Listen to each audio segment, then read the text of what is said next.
Realtor Show, Number- show 13. Hi everybody, I guess you can tell we're not at Castlegate today. We took a field trip. We're here at Penn's Peak. Field trip. And we're here today to talk about, here you gotta lean over so your legs, there you go. Oh good, Ashley. She's gonna give you a little bit of what we're checking out today. It's people inside. So the topic today is, what is it? How much is my house?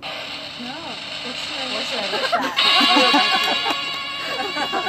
that? The topic is not that. It's what should you list your house what should we at? list our house at? We had a few drinks. I'm kidding. No, we didn't. It's just, I'm kidding. just diet. See, that's how rumors get started. Okay, so this is probably one of the most important questions a seller asks, and they want to know what they're going to be able to sell their house for.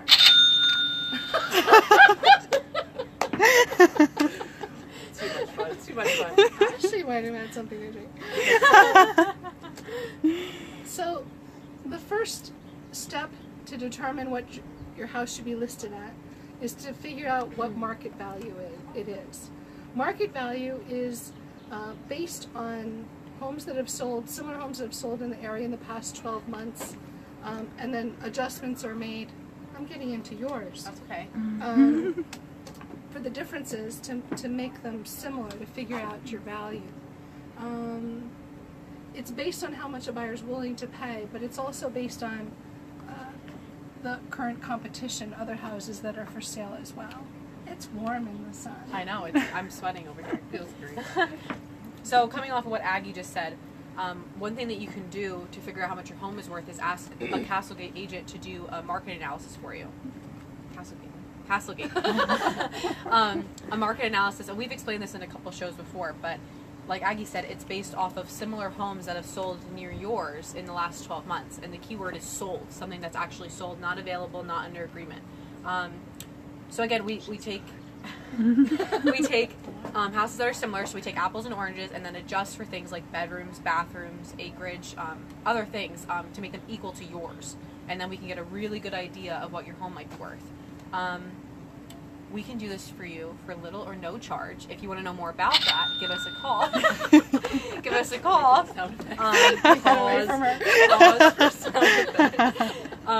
The other thing that you can do is ask an appraiser to appraise the house for you. It's going to cost you a lot more though. And our market analysis is pretty much just as good in most cases. We learned how to do it. We officially can't say that. Oh, okay. Well, then never mind. Scratch that. But we will definitely get you very close to what your current market value Good. is. We are professionals. That's fair. Who can do that. That's fair. I have number 3. Okay. Another thing to take into consideration is what other homes are available near yours. If your house is in place A and there are 5 other houses listed similar to yours, you don't want to go too much above that, or you might just be helping another one of those homes sell. If there's maybe only 1 or 2, you might have the ability to list a little bit higher if yours is nicer or has something that the other 2 don't. I don't know how to add to that. No, It's about helping other houses not to sell. and we don't want to like overwhelm a seller, because the seller's gonna be like, well, how do Yeah. I know this, and how do I know? But you're not supposed to. That's what we're here for. Sellers don't know that. Yeah, there's no way you Yeah. can know what your value is unless you get a good market analysis or an appraisal done. But there's a lot of factors that come into it. And it's important to get an agent who knows how to do it the right way, because there's a lot out there who don't. So it's important that you find one who does, which is Castlegate agents. Who also knows the area. That's yeah. I think it's very good. Yep. So let's say you figure out a price. There's 3 levels of pricing is what we share with our sellers oftentimes. The top level, if you're priced way too high, you're not going to have any showings, you're not going to have any offers. We call that the stratosphere. If you list your house and you're not getting showings or offers, recognize that and don't stay there. You don't want to camp there. The next level down is showings but no offers. And this is a common place where sellers are, but that's not the sweet spot. Usually if you're there, you're probably 5,000 or 10,000 away from the sweet spot, which is showings and offers. And that's where you want to be. You have number 5, I think. So what do most sellers do? Most sellers will call around, they'll get 3 agents, advice, input, and they'll pick the highest one.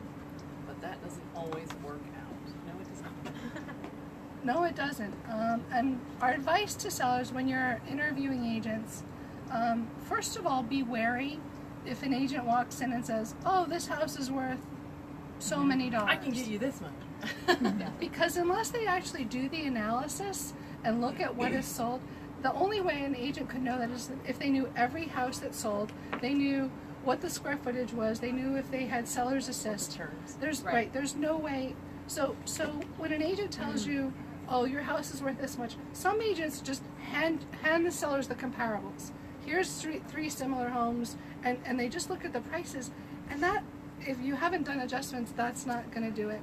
So, like Courtney said, if you have hire a Castlegate agent, we will show you how we arrived at the value, so you can depend on it and rest easy. So with those 3 agents, make sure that you ask them how they arrived at the value they arrived at. Right. The other what most sellers will do. Most sellers will go to Zillow. Everybody's looking at what their Zestimate is these days. What is my Zestimate? Zestimates can be helpful, but they're not necessarily but they're not necessarily dependable. They're not dependable of the actual value. They don't take into account a lot of factors. Zillow doesn't know all the terms that go into the actual deal. They're just, I don't know what their algorithm is, but No one does. It is a secret. It's a secret. But if they're looking at what's sold and what is listed in a certain area, that's not all the information. So we're here to give you all the information. Well said. Okay. One thing we want to advise sellers on, a lot of sellers want to get out of the house what they put into it. Like a seller will think, well, I bought it for this much, and I upgraded the kitchen for $15,000, I added this, so this is what I want for it. Sadly, that has nothing to do with market value. Again, market value is based on what's currently for sale as far as competition will affect what's sold in the past 12 months. I have number 7 too. So there are some pitfalls to listing too high. We hear a lot of sellers say, well, I want to list here, and if a buyer wants to bring me a lower offer, just let them bring me a lower offer. Today, that's very not good. Need a better word than not good. One of the reasons is buyers are putting in search parameters of pricing when they're searching online.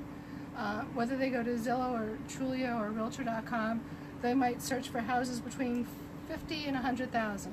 If you're priced at $105,000, even $101,000, you don't even show up in their search results. So that's why it's so important to go back to those 3 levels of pricing and get into where the buyers are that can afford and similar homes that you're comparable to. So if you list too high and you stay there, remember we said you don't want to camp in the stratosphere, then your listing becomes stale. It's been on the market for too long. Most buyers today now are millennials. And not only do they not want to fix anything, That's so true. but if something's been on the market for a while, they will assume there's something wrong with it and look to something else. That was good. I like was doing this 7. outside. There's bugs. Yes, where are we coming? You don't like it or you do? I don't. There's bugs happening, and I keep. Oh, I love stop being it. outside. I love being I outside. like being outside too, but I keep waving my hand. And it's something for people to look at. Yes. So your best scenario Did we for skip price. Did we? Christina? No, I already thought- got. Oh, you I did got that 5 and one? 6. Okay. Yep. Okay. Fill in. Sorry. Sorry. So the best advice is for you guys to come to a good agent or a Castlegate agent. We'll help you determine a starting price, and we're all for starting a little high. Don't get us wrong. Yeah. Just because we figure the market value doesn't mean we're not going to start high. And if there's no competition, we may even start a good amount high. But once we get out there, then we're going to see what level we're at, and we're going to get down to the level where we can It's sell our your job house. to gauge the negotiation as well. Correct. Like we want to know, we want to have a plan for sellers. We want to know the end result. And once you're listed with us, we keep our eyes on the market. So if we do need to come down, we'll come down then. Or go up if Or the go up, market right. changes. Yeah. No, we do that. We do not just put the sign in In the and yard. say, Yeah. see The sun's ya. moving. I keep creeping this way. They keep looking. Now it's totally gone. I think that's it. I hope this was helpful to you. commercial time. Don't forget, we offer reduced commissions for pastors, first responders, and veterans and active duty.